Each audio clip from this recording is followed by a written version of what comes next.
అసలు భూమిపైన దెయ్యాలు ఉన్నాయో లేదో తెలియదు కానీ 23 ఏళ్ల ఒక అమ్మాయి మాత్రం శవంగా మారింది. ఈ రోజు అనలిస్ మిచెల్ గురించి తెలుసుకుందాం. అనలిస్ మిచెల్ 1952 సెప్టెంబర్ 21న జర్మనీలో పుట్టింది. ఆమె తండ్రి పేరు జోసెఫ్ మిచెల్, ఆమె తల్లి పేరు అన్నా మిచెల్. వాళ్ళది చాలా కఠినమైన క్యాథలిక్ క్రైస్తవ కుటుంబం. ఇక్కడ ఒక ముఖ్యమైన విషయం ఏమిటంటే అనలిస్ మిచెల్ పుట్టకముందే ఆమె తల్లి అన్నాకు పెళ్లి కాకముందే ఒక కుమార్తె పుట్టింది. ఆ చిన్నారి పేరు మార్తా. కానీ మార్తా చాలా చిన్న వయసులోనే మరణించింది. ఆ కాలంలో సమాజం చాలా కఠినంగా ఉండేది. పెళ్లికి ముందే పిల్లలు పుట్టడం చాలా పాపంగా భావించేవారు. అందుకే అన్నా మిచెల్ తన జీవితం అంతా ఆ విషయం గురించి బాధపడేదని చెబుతున్నారు. తర్వాత అనలిస్ మిచెల్ పుట్టింది. ఆమె తర్వాత ఇంకా 3 ఆడపిల్లలు కూడా పుట్టారు. మొత్తానికి అనలిస్ మిచెల్ వాళ్ళ అమ్మకి మొత్తం 4 అమ్మాయిలు. అనలిస్ మిచెల్ చాలా తెలివైన అమ్మాయి.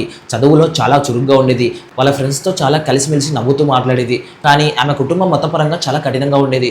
రోజు ప్రార్థనలు చేయడం, చర్చికి వెళ్ళడం, ఉపవాసాలు ఉండడం, పాపాలకు ప్రాయశ్చిత్తాలు ఇవన్నీ చిన్నప్పటి నుంచే ఆమెకు జీవితంలో భాగమయ్యాయి. 1968 వచ్చేసరికి అనలిస్ మిచెల్ వయసు 16 సంవత్సరాలు. ఒకరోజు స్కూల్లో ఉండగా అకస్మాత్తుగా ఆమె శరీరం మొత్తం గట్టిగా అయిపోయింది.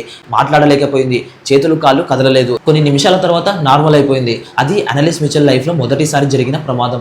అనలిస్ మిచెల్ వాళ్ళ అమ్మ వెంటనే డాక్టర్ దగ్గరికి తీసుకెళ్లింది. డాక్టర్లు అనలిస్ మిచెల్ ను టెస్ట్ చేసిన తర్వాత ఆమెకు టెంపరల్ లోబ్ ఎపిలెప్సీ అనే నాడి సంబంధిత సమస్య ఉండవచ్చని చెప్పారు. మందులు ఇచ్చారు. పరిస్థితి కాస్త మెరుగైనట్టే కనిపించింది. కానీ కొన్ని నెలల తర్వాత పరిస్థితి మళ్ళీ దిగజారింది.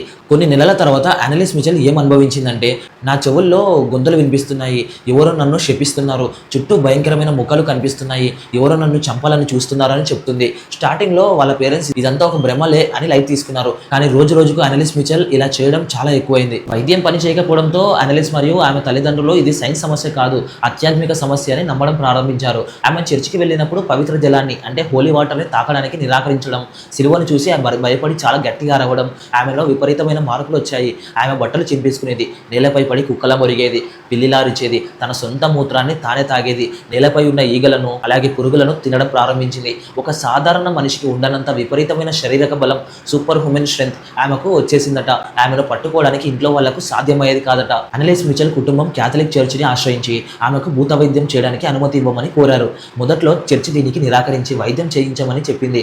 కానీ ఆమె పరిస్థితి చూసి చివరకు బిషప్ జోసెఫ్ స్టాంగిల్ అనే అధికారి ఎక్సార్సిజం చేయడానికి అనుమతి ఇచ్చాడు. ఈ బాధ్యతను 2 పూజారులకు అప్పగించారు. ఫాదర్ అర్నాల్డ్ రెన్స్ అలాగే ఫాదర్ అర్నాల్డ్ ఆల్ట్. 1975 సెప్టెంబర్ నుండి 1976 జూన్ వరకు దాదాపు 10 నెలల పాటు మొత్తం 67 సార్లు ఆమెకు భూత వైద్యం అంటే ఎక్సార్సిజం చేశారు. వారానికి 2 సార్లు, ప్రతి సెషన్ 4 గంటల పాటు చేసేవారు. అలా చేసే టైంలో పూజారులు అడిగిన ప్రశ్నలకు అనలిస్ మిచెల్ తన గొంతు మార్చి మగవాళ్ళ గొంతుతో సమాధానాలు చెప్పేదట.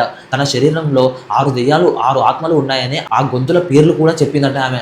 ఆ గొంతుల పేర్లు 6 పేర్లు వచ్చేసి Lucifer, Judas Iscariot, Nero, Hitler, ఫ్లిష్మ్యాన్, కెయిన్.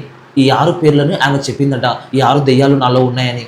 ఈ ఎక్సార్సిజం సెషన్ మొత్తాన్ని ఈ పూజారులు ఆడియోని రికార్డ్ చేశారు. దాదాపు 42 గంటల ఆడియో రికార్డింగ్స్ ఉన్నాయి. అందులో అనలిస్ అరిచే అరుపులు, భయంకరమైన గొంతులు వింటే ఇప్పటికీ వణికిపోవాల్సిందే. 1976 మార్చి నాటికి అనలిస్ పరిస్థితి చాలా దారుణంగా తయారైంది.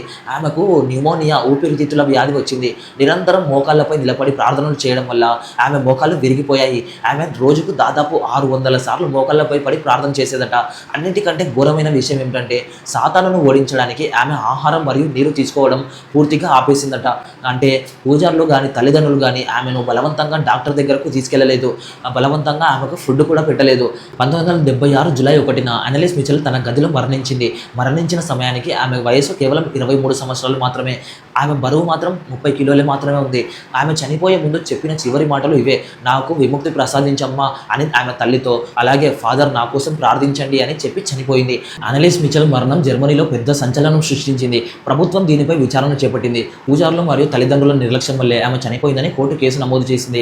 డాక్టర్లు మరియు సైక్రియాటిస్టులు అనలిస్ కేసును పూర్తిగా రీసెర్చ్ చేశారు. వారి ప్రకారం ఆమెకు దెయ్యం పట్టలేదు.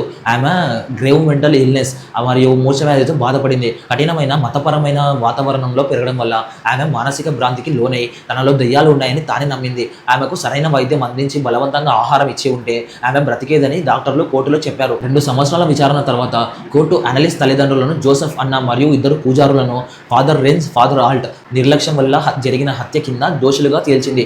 వారికి 6 నెలలు జైలు శిక్ష విధించారు. కానీ తర్వాత దానిని 3 సంవత్సరాల ప్రొబేషన్, జైలుకు వెళ్లకుండా బయట ఉండేలా మార్చారు. ఈ రోజు వరకు ఈ కేసుపై రీసెర్చ్ జరుగుతూనే ఉంది. ఇది కేవలం మూర్ఛవ్యాధి మరియు మత పిచ్చి వల్ల జరిగిన ఘోరం. మూఢనమ్మకాల వల్ల ఒక అమ్మాయి ప్రాణం పోయింది. సైన్స్ వివరించలేని శక్తులు ఆమెలో ఉన్నాయి. మరి ఆమె పరాయి భాషలో మాట్లాడడం, సాధారణ మనిషి చేయలేని విన్యాసాలు చేయడం చూస్తే అది దెయ్యమే అని వారు నమ్ముతున్నారు.